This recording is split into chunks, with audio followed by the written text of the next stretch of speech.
توجہ حضرت عمر سے حضور نے پوچھا عمر تمہاری قبر میں جب یہ فرشتے آئے تب کیا کہو گے؟ توجہ ہے، تمہاری قبر میں جب فرشتے آئیں گے تب کیا کہو گے؟ وہ فرشتے ایسے نہیں ہیں کہ رشوت لے کر کسی کو چھوڑ دیں گے یا کسی کا کوئی تعلق بتا کر کے وہ چھوڑ دیں گے، وہ اپنی ڈیوٹی پوری کر رہے ہیں، فرشتوں کا درد رہے گا یہ سب۔ عمر تم کیا جواب دو گے؟ تو حضرت عمر نے کیا کہا؟ حضرت عمر حضور سے پوچھتے ہیں یا رسول اللہ صلی اللہ علیہ وسلم پہلے آپ مجھے یہ بتا دیں آج جو میں آپ سے محبت کرتا ہوں کیا یہ محبت مرنے کے بعد قبر میں بھی باقی رہے گی؟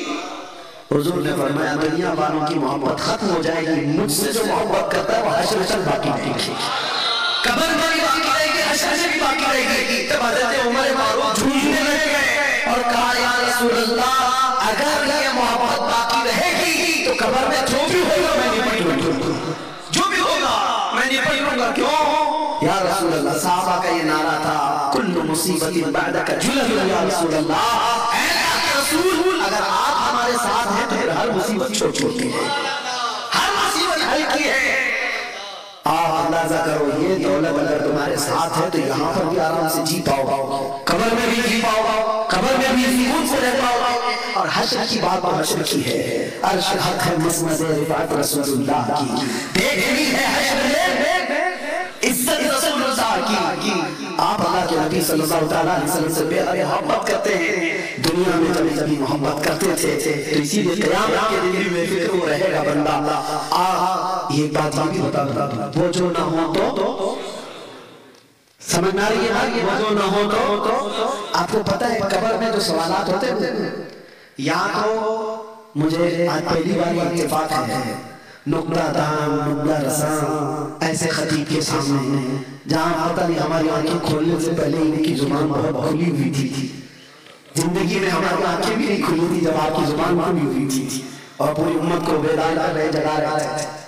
میں چھوٹی سی بات آپ کے سامنے عرض کرتا ہوں، قبر میں 3 سوالات ہوتے ہیں، پتہ ہے آپ کو؟ اور یہ اللہ نے لیک لکھے ہیں، صاحب پتہ ہے کسی کو؟ کوئی امتحان ایسا بھی ہوتا ہے جس کے کوشچن پہلے سے لیک ہو گئے، پہلے سے لیک گئے، اس کے باوجود بھی لوگوں کو پریشانی ہو سکتی ہے، تو یہ مت سمجھنا کہ رٹا مار کے جاؤں گا قبر میں جلدی جلدی بول بہت سارے تو ہوں گے۔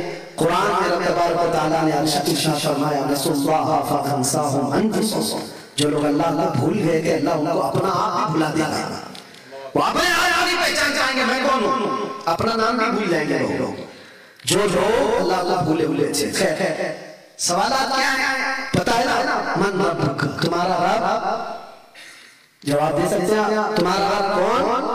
سوال کیا ہے وہ مجھے بتائیے، میں جواب نہیں پوچھ رہا ہوں، کیا سوال کرنے والے فرشتے تمہارا رب کون تھا پوچھیں گے یا کون ہے؟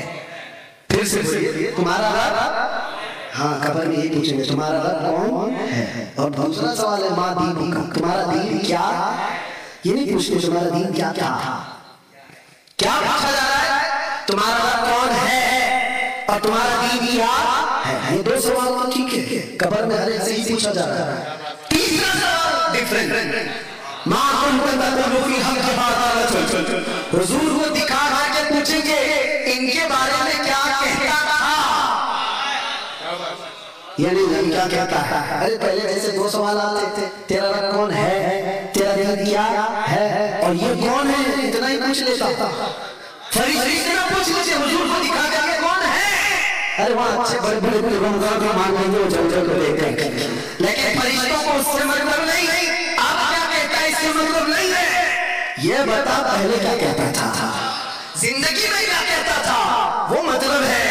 اسی لیے حضور پاک صلی اللہ علیہ وسلم کو دیکھ کر اس وقت سب کو پہچان لیں گے کون ہے، لیکن فرشتوں کو اس جواب سے مطلب نہیں۔ اگر اس وقت فرشتے یہ پوچھتے یہ کون ہے تو جواب دیتا ہے اللہ کے رسول ہے، نہیں، فرشتے کہتے بتا تو دنیا میں کیا کہتا تھا ان کے بارے میں، یہی سوال ہے جو ہماری پوری سنیت کو قرار کیا ہوا ہے۔ عاشق رسول کہے گا اے فرشتوں یہ کون ہے تم پوچھ رہے ہو یا یہ پوچھ رہے ہو ان کے بارے میں کیا کہتا تھا، تو میں تو یہ کہتا تھا سرور کہو کہ مالک و مولا مولا تجھے باقی علی کا بولے زیبا کہو تجھے اللہ نے تیرے جسم منور کی بابشہ اے جانے جانے جانے ججلہ کہو تجھے تیرے تو وصف ایوے تنہی سے ہیں بری حیرہ ہوں میرے شاہ میں کیا کیا کہو تجھے لیکن نظام خانے سخری سے کر دیا خالق خالق کا خلق کا آقا کہو تجھے فرشتوں مجھ سے پوچھتے ہو میں دنیا میں کیا کہتا تھا تو میں یہ کہتا تھا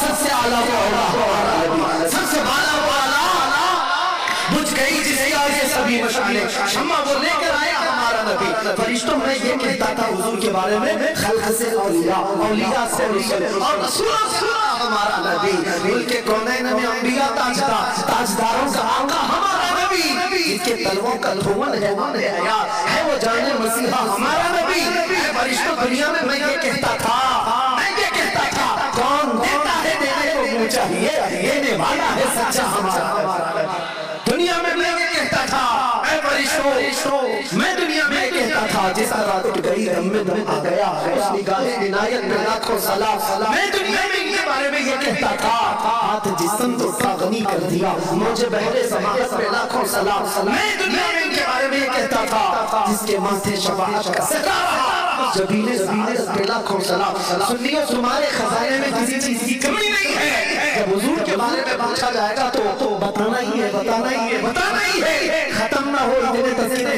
ہیں بلکہ میں تمہیں بھی فخر سے کہتا ہوں فرشتے جب یہ پوچھیں گے قبر میں کیا کہتا تھا ہم یہ کہیں گے اب تو پائے ناز سے اے فرشتوں کیوں اٹھوں مر کے پہنچاؤں یہاں اس دل ربا کے مر کے پہنچا ہوں یہاں اس دل ربا کے واسطے حضور کو دیکھنے کے لیے مرنا پڑا بس میری گفتگو آج کی ختم ہے وہ جو نہ تھے تو اور وہ جو نہ ہو تو اس بات کو لے کر کے چلو پوری زندگی میں اور اپنے بچوں کو اگر کوئی صحیح چیز دے سکتے ہو دنیا میں تو ٹوائز کا گفٹ نہیں اور بڑے بڑے گھر جائیداد کا گفٹ نہیں میں نے دیکھا ہے ابھی 2 دن پہلے کی بات میں آپ کو بتاؤں میرے پاس ایک صاحب آئے کروڑوں کی جائیداد اور 3 بیٹے جس میں سے 2 بیٹے باپ پر کیس کیے ہوئے ہاں وہ باپ نے جیسے جائیداد کمائی میں جانتا ہوں بہت بڑی جائیداد کا مالک ہے کروڑوں اربوں کا اور بٹوارا ہو رہا ہے اور اس میں 3 بیٹوں کو باپ نے بانٹ کے دیا ایک ایک بیٹے کے حصے میں نہیں جانتا 100 کروڑ سے بھی زیادہ کی جائیداد ہے اس کے باوجود تھوڑی سی انہونی کیا ہوئی باپ کورٹ میں گھسیٹ دیا ایک اور کیس 1 مہینے پہلے ایک ماں پیشاب کی تھیلی لگایا ہوا ہے اور ڈائلیسس تھی اس کا ڈائلیسس سے 2.5 سال سے جھوج رہا ہے اور پیشاب کی تھیلی لے کر کے وہ موجود ہے 5 بیٹے اور 3 بیٹیاں کچھ ہیں یہ مسئلہ ہمارے پاس بھی آیا ہے اور باپ ماننے کے قریب ہے کروڑوں کی جائیداد اس کی بھی ہے 2 بیٹیاں اور 1 بیٹا مل کر کے باپ کو کورٹ لے کے گئے رجسٹریشن کے لیے وہ پیشاب کی تھیلی پکڑ کے کورٹ میں گھوم رہا ہے رجسٹر کے پاس کہ اس بیٹے میں لکھوانا اس بیٹے کو باپ کی ہمت دے کر کے بعد میں پتا چلا کہ مجبوراً ان کو ٹرانسفر کر کے بیٹے لے کر گئے ابھی کہیں بھی نفال کر کے مر جاؤ گے کل تو پھر جھگڑے ہو جائے گا پیشاب کی تھیلی پکڑا ہوا اپنے بیٹوں کی جائیداد لکھوانے گھوم رہا ہے میں یہ بات کہنا چاہتا ہوں تم جتنا بھی دے دو دنیا کی جائیدادیں اولا ہو کے خوش نہیں ہو سکتی اگر سب سے بڑا گفٹ کچھ دے سکتے ہو عشق مصطفیٰ کی دولت ہے ایک بار اپنے نبی پاک کی محمد کے سینے میں ڈالو پھر دنیا کچھ بھی نہ دو تمہارے بستر پر سونے کے وقت بھی یہ تمہاری اولاد سر جھکا کر ہمارے سامنے کھڑی تم اللہ کے نبی کی محبت ان کے سینے میں ڈالو اللہ تعالیٰ تمہاری محبت ان کے دلوں میں ڈالتا ہے اللہ کریم کہنے سے زیادہ عمل کی توفیق عطا فرمائے اور رب تبارک و تعالیٰ اس جلسے پاک کو ہمارے لیے نجات کا ذریعہ بنائے اور حضور غازی ملت حضور تاج علماء ان تمام بزرگوں کا سایہ دراز فرمائے ان کے لبھائے ناز سے نکلے ہوئے الفاظ سے امت کو اللہ رفع عطا فرمائے وآخر دعوانا الحمدللہ رب العالمین السلام علیکم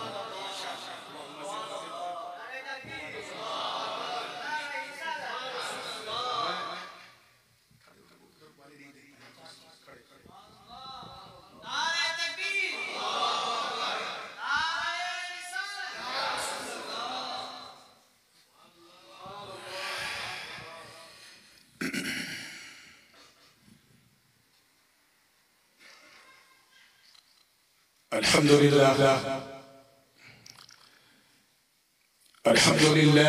حق حمدہ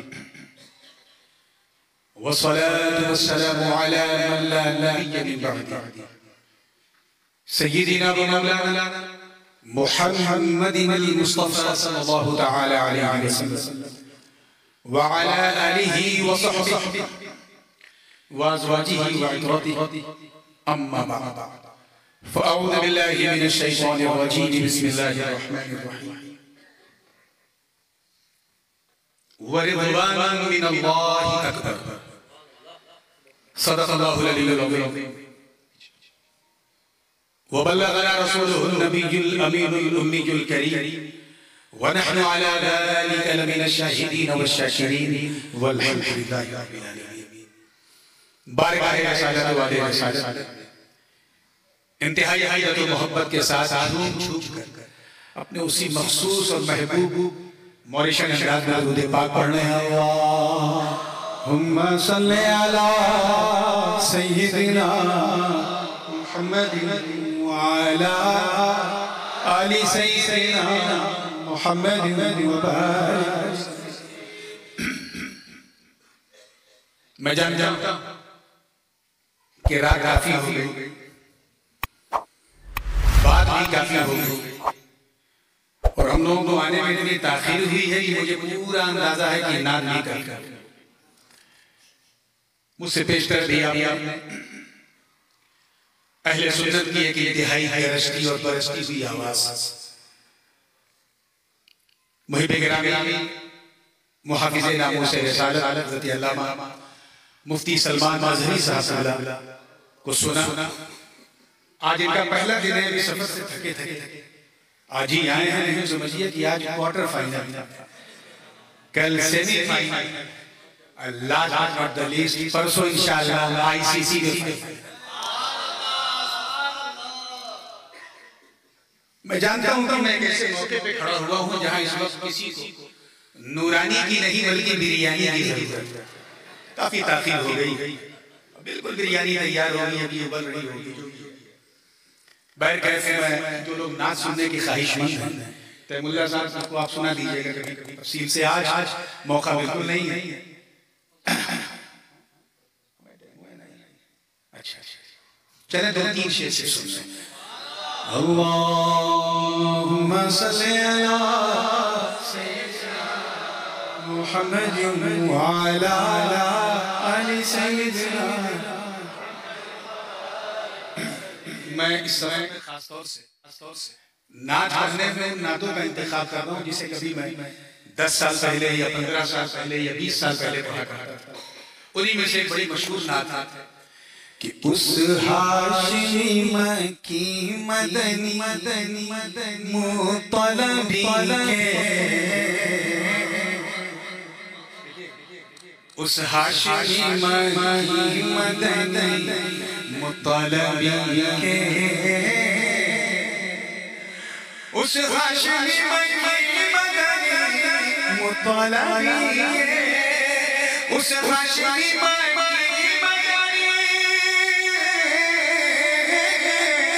اس ہاشمی مکی مدنی مطلبی کے.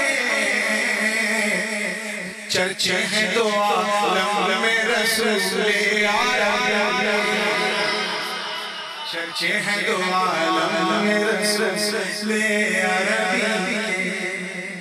اور بڑی معذرت کے ساتھ کسی حق ہے تو کہوں گا کہ اے علم تیرا تاج سجائے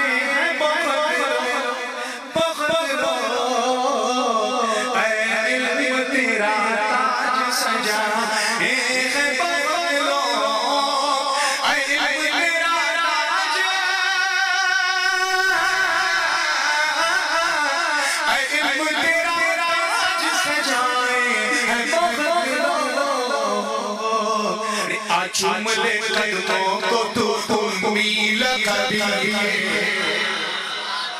چوم لے قدموں کو تو امی لقبی. اور یہ شعر مجھے اس وقت بہت یاد آیا جب ہمارے پڑوسی حضور سے بھوکنے والی آواز میں یہ بھوکا اور حضور کی امیت ہی کو غلط سمجھ گیا، اتنا بڑا جاہل تھا. چوم لے قدموں کو امی لگا کے، چوم لے قدموں کو تو امی لگا کے. مدینہ پاک کی حاضری اللہ پاک ہم سب کو نصیب فرمائے. آداب عالم یہ ہے کہ شاید کو یہ کہنا پڑا کہ ادب داہیز کے زیر آسمان عداش سنتر نفس گم کر دمی آیت جنید و بایزید.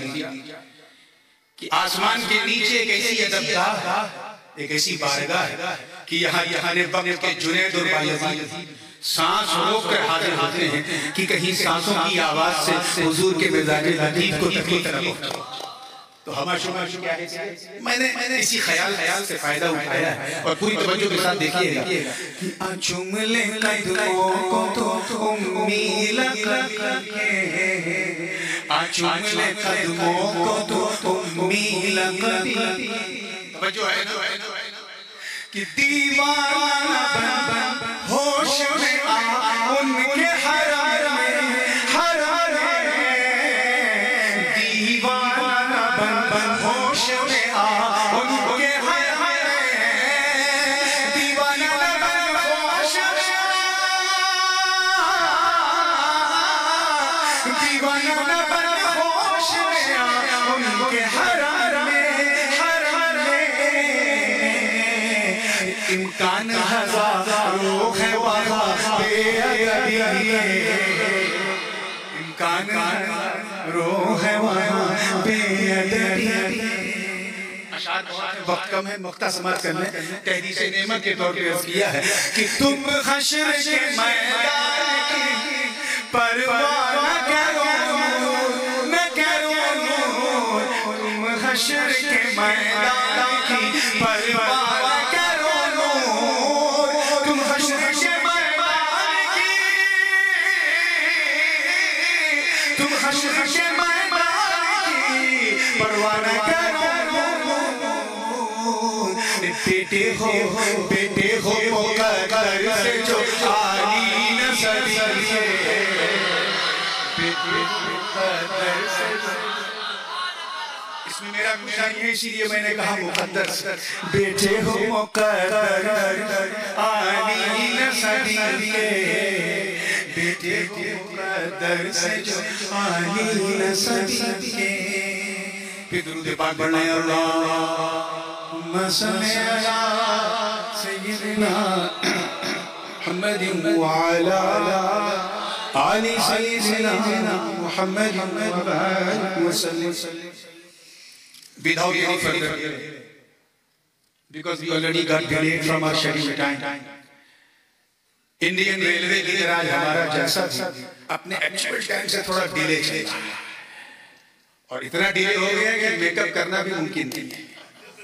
تو جو بھی میرے ہاتھ میں وقت ہے میں اس میں اپنی بات کو سمیٹوں گا تاکہ نورانی اور بریانی کے درمیان فاصلہ لمبا نہ رہے. میں نے کہا مبارکہ کلمہ طیبہ طاہرہ کہ ایک خوبصورت حصے کی طرح اللہ پاک کا ارشاد والا شان وَرِضْوَانٌ مِّنَ اللَّهِ أَكْبَرُ، اور اللہ کی رضا سب سے بڑی ہے، سب سے عظیم، سب سے مہان ہے. اللہ کی خوشنودی، the pleasure of Almighty Allah is supreme than anything else. ایک سعادت مند اسٹوڈنٹ، اچھا اسٹوڈنٹ اسی کو کہتے ہیں جو اپنی محنت اور لگن سے اپنے استاد کو راضی کر لے. ایک لائق اور سعادت مند بیٹا بھی اسی کو کہتے ہیں جو اپنی خدمت سے اپنے ماں باپ کو راضی کر لے. ایک وفا شعار خدمت گزار مرید بھی اسی کو کہتے ہیں جو اپنی خدمت سے اپنے پیر کو راضی کر لے. مگر یاد رکھنا کہ اگر اللہ راضی نہیں تو پھر کسی کو راضی کرنے سے کچھ نہیں. کامیاب بندہ وہ ہے جو اپنے مولا کو راضی کرے. ہم سب یہاں اسی مقصد کے لیے آئے ہیں کہ بس کچھ ایسا کرتے رہے کہ اللہ راضی. ورنہ ماریشس کے ماحول میں 10:30 بجے رات کو کھچا کھچ بیٹھ کے کوئی سنے اور وہ بھی خالی پیٹ، یہ ممکن نہیں ہے، صرف اس لیے ہے تاکہ اللہ راضی ہو۔ حضور والد گرامی حاجی ملت تشریف فرما، ان کی مجلسی گفتگو جو میں نے برطانیہ میں، کینیڈا میں، دوسرے ملکوں میں خاص کر جہاں اہتمام ہوتا ہے محفلوں کا، جو سنی ہے بس اسی سے کچھ فیض آپ تک پہنچانے کی کوشش کروں۔ ٹارگیٹ کیا کہ اللہ کو راضی کرے۔ ظاہر سی بات ہے ہم یہ جانتے ہیں کہ ہم اللہ کو راضی کرنے آئے ہیں اور اسی میں ہماری کامیابی ہے، تو یہ کتنا ضروری ہے کہ ہم یہ جان جائیں کہ آخر یہ راضی ہونے کا مطلب کیا ہے۔ تو یاد رکھنا مسلسل ہر وہ چیز جو اللہ کو پسند ہے وہی اللہ کو راضی کرنے کا سب سے مضبوط ذریعہ ہے۔ Is there anyone in this mahfil who can say openly that I born in this world by our own will? کوئی آیا ہے اپنی مرضی سے اس دنیا میں؟ Will you die by your own will? ہمارا ارائیول ہماری مرضی سے نہیں، ہمارا ڈیپارچر ہماری مرضی سے نہیں، تو پھر ہمارا جینا ہماری مرضی سے کیسے ہو سکتا ہے؟ تو if you want to please Almighty Allah, then you have to stay in this world under the will of Allah. جو اسے پسند ہے وہ کرو، جو ناپسند ہے وہ مت کرو، اسی میں ہماری کامیابی ہے۔ اب میری مرضی تو آپ آسانی سے جان سکتے ہیں without any problem. If you want to, please either you have to come towards me and ask directly, oh Nurani Mian, tomorrow I'm giving you a lunch dawah, what you gonna have? I will tell you, okay, if you want to please me, then please eat the food according to my life. میں اسی کھانے سے خوش ہوں گا جو میرے پسند ہے۔ میں اس کے گھر پہنچا، بہترین کھانا اس نے لگایا، مٹن بھی، چکن بھی، قورمہ بھی، بریانی، اب ادھر بریانی ادھر نورانی، دیکھا تو ہو گئی پریشانی۔ ایسا نہیں کہ کھانا اچھا نہیں تھا، extraordinary, delicious, but I couldn't satisfy. Why? Because the food wasn't cooked according to my desire. کھانا میری پسند کے مطابق نہیں تھا۔ کیا سمجھے اس سے؟ بلا لاشی، توجہ چاہوں، بلا لاشی، جس طرح مہمان کو راضی کرنے کے لیے مہمان کی پسند جاننا ضروری ہے، ایسے ہی رحمان کو راضی کرنے کے لیے رحمان کی پسند جاننا ضروری ہے۔ میری پسند تو یوں کہتا ڈائریکٹ اس سے پوچھ سکتے ہو۔ ایشو یہاں پر ہے کہ ہم اللہ کی پسند کیسے کریں؟ How could you recognize the will of Allah? What does Allah subhanahu wa ta'ala like? When you don't have a direct connection with Allah. وہ انت ہے، ہمارا انت ہے، وہ اسیمت ہے، ہم سیمت ہیں، وہ نراکار ہے، ہمارا آکار ہے، وہ بنانے والا ہم بننے والے، وہ کھلانے والا ہم کھانے والے، وہ ہم محدود ہیں، وہ لامحدود ہے، ہم لیمیٹڈ ہیں، وہ انلیمیٹڈ ہے، وہ احد ہے، صمد ہے، لم یلد ہے، ولم یولد ہے، ولم یکن لہ کفوا احد، اور ہماری پوری لائف اسٹائل ہی فیملی کے ساتھ ساتھ ہم اس سے کیسے کنیکٹ، یاد رکھنا۔ پوری توجہ دیکھ رہا ہوں، نوجوان کافی اس لیے بیچ میں تھوڑا تھوڑا انگریزی کا بھی گرشہ ڈال رہا ہوں تاکہ جو نہیں بھی سمجھنا چاہتے وہ بھی سمجھ جائیں گے۔ توجہ ہے نا، بات کو بڑی تیزی سے سمیٹ رہا ہوں اور پوری ذمہ داری کے ساتھ کہتا ہوں کہ ہمارا ڈائریکٹ کنیکشن اللہ سے، Allah subhanahu wa ta'ala has given us 5 sources of knowledge to recognize the facts. کسی چیز اللہ نے ہمیں 5 اندریاں، ہوا سے 5 ایسے طاقتیں جس کے ذریعے ہم کسی چیز کو پہچانتے ہیں۔ For example, if you want to find out about the color of this light, you have to look at the light. یہ آواز مردی کی ہے یا عورت کی، ہی ہے یا شی ہے، سنو بھی پتہ چلتا ہے۔ یہ اسمیل جو ہے وہ خوشبو والی ہے، یہ بدبو والی ہے، سگندھ ہے کہ درگندھ ہے، سنگا تو پتہ چلا۔ یہ رنگ نیلا ہے کہ پیلا، دیکھا تو پتہ چلا۔ یہ مائک کڑا ہے کہ ملائم ٹھنڈا ہے کہ گرم، چھوا تو پتہ چلا۔ یہ بریانی لکھنؤ کی ہے کہ مراد آباد کی ہے کہ حیدرآباد کی ہے یا موریشس کی، چکھا تو پتہ چلا۔ تو these are the 5 sources of knowledge. to recognize the thing, to identify the thing. مجھے بتاؤ جب تم اللہ کو دیکھ نہیں سکتے, توجہ, سن نہیں سکتے, چھو نہیں سکتے, چکھ نہیں سکتے, ٹچ نہیں کر سکتے, تو اس کی پسند کو کیسے جانا؟ بات سمجھ آ رہی ہے؟ میں سوچ رہا ہوں ایسے ایگزامپل دے کے آپ کو سنیت آپ کی کلیئر کروں گا کہ آپ یہ سمجھ جائیں کہ سنیت ہے. اسی میں ساری چیز زندگی کے ساتھ دیکھیے, جانو گے کیسے. سیم ایشو ایک میرے مرید کے ساتھ تھا. اس نے مجھے دعوت دی اور یہ چاہا کہ نورانی میاں کے پسند کا کھانا بنا کے کھلاؤں, مگر مسئلہ یہ کہ میرا ٹیلی فون نمبر اس کے پاس نہیں, اس کا میرے پاس نہیں ہے. not direct connection with me. بھائی پریشان لیکن کلیور تھا, تو وہ بھاگتا ہوا کس کے پاس جاؤں, کس کے پاس جاؤں. بھائی شمیم تم بتاؤ, امام نور الدین آپ بتاؤ. آپ حضرت کے ساتھ بہت رہتے ہو موریشس میں, کل میرے گھر دعوت ہے, یہ بتاؤ میں حضرت کو کیا پکا کے کھے. بھائی شمیم نے کہا دیکھو حضرت کو اگر دعوت دینا ہے تو it's very cheap, اور سستی دام. سادی روٹی بنا دو, سادہ چاول بنا دو, سادی دال بنا دو, سادی سبزی بنا دو, سادی روٹی بنا دو. کھانا جتنا سادہ ہوگا دعا اتنی زیادہ. میں اس کے گھر پہنچا, بالکل تازہ سادہ کھانا. کھانا تھا 2 روٹی کھا لیا 4 روٹی. کیوں؟ Because the food was cooked according to my mind. میری پسند سے مطابق کھانا. میں نے تو نہیں بتایا, مجھ سے تو اس نے میری پسند نہیں پوچھی. آواز آئی اس سے پوچھی جو آپ کے قریب, جو آپ کے, کیونکہ جو قریب ہوتا وہ حبیب ہوتا, اور جو جتنا قریب ہوتا وہ اتنا حبیب ہوتا. بلا تشبیہ مہمان کی پسند اس نے بتایا جو مہمان کے قریب ہے, رحمان کی پسند اس نے بتایا جو رحمان کے قریب ہے.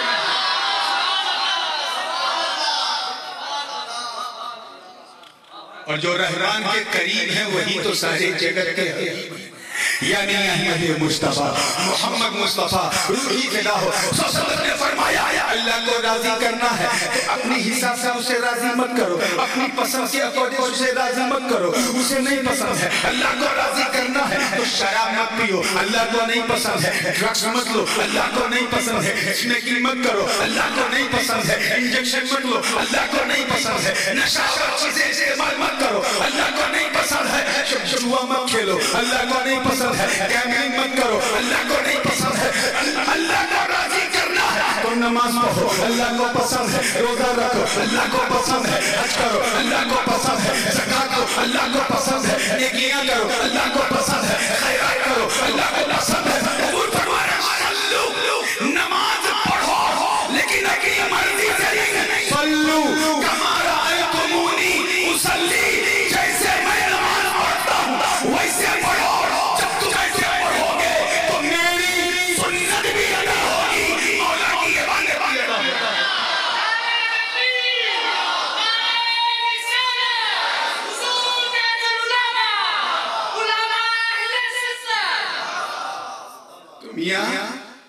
اللہ کو راضی کرنا ہے تو you have to please his beloved Prophet صلی اللہ علیہ وسلم. You have to take the دامن رسول اللہ صلی اللہ علیہ وسلم. اور یہ بات میں خطابت کی رو میں نہیں کہتا. ایک بات بتائیے, میرے لیفٹ سائڈ سے میرے والد گرامی تشریف فرما ہے, رائٹ سائڈ سے حضور محافظ ناموس رسالت مفتی صاحب بیٹھے. اگر میں آپ سے کہوں, میں جانتا ہوں کہ کسی کو اردو 30% آتی ہے, کسی کو 40%, کسی کو 50%, کسی کو 100% سمجھ میں آتی ہے لیکن بولنے میں 20%. میں اس لیے آسان مثال دینے کی کوشش کروں. اگر میں آپ سے اردو میں کہوں کہ یہ دونوں حضرات زیادہ حقدار ہیں کہ ان دونوں کو راضی کیا جائے. بات راضی کی چل رہی ہے, مفتی صاحب دیکھیے راضی, آپ نے بالکل صحیح grammatically you have said truly صحیح. جب ذات دو ہے, حق دو کا ہے تو راضی بھی دو کو کرو. لیکن اگر میں ایسی اردو بولوں کہ یہ دونوں حضرات زیادہ حقدار ہیں کہ اسے راضی کیا جائے, انہیں نہیں, not both, just one. حق دو کرو, راضی ایک کو کرو, کام چلے گا؟ بالکل نہیں. یہاں تو خیر ماحول نہیں ہے, پتہ نہیں لوگ ڈر جاتے ہیں. لیکن ہمارے انڈیا جب کوئی نعت شریف پڑھتا ہے تو لوگ نظر پیش کرتے ہیں. خوش وہی ہوتا ہے جس کی پاکٹ میں نظر آتا ہے. دوسرا نہیں ہوگا. آپ شاعر صاحب سے اگر ہدیہ دیں گے گفٹ دیں گے تو شاعر خوش ہوگا, مقرر نہیں ہوگا. کیوں؟ جسے ملا پلیجر جیسی کو ملا خوشی خوشی کو. تو جب ایک کو راضی کرو گے تو دوسرا کیسے راضی ہوگا؟ If you want to please both, then you have to please both. دونوں کو راضی کرنا ہے تو دونوں کو راضی. ایک کو راضی کرنے سے دوسرا راضی. بولیے سمجھ میں آ گئی بات؟ اب آؤ نصیحت ہے قرآن پاک سے. اللہ پاک کا ارشاد اللہ ورسولہ احق ان یرضوہ. اللہ اور اس کا رسول زیادہ حقدار ہے کہ اسے گرامیٹیکلی اگر دیکھا جائے تو یہ ہونا چاہیے اللہ ورسولہ احق ان یرضوہما. اللہ اور اس کا رسول زیادہ حقدار ہے کہ ان دونوں کو راضی کیا جائے. دونوں نہیں. This is mentioned in Holy Quran. اللہ اور اس کا رسول زیادہ حقدار ہے کہ اسے توجہ ہے اسے یعنی ایک کو راضی کیا جائے. ہم سمجھ گئے اس پردے کے پیچھے کیا مولا کو تو ڈائریکٹ راضی کر نہیں سکتے, اس لیے مصطفیٰ کو راضی کر لو. جس نے نبی کو راضی کیا اس نے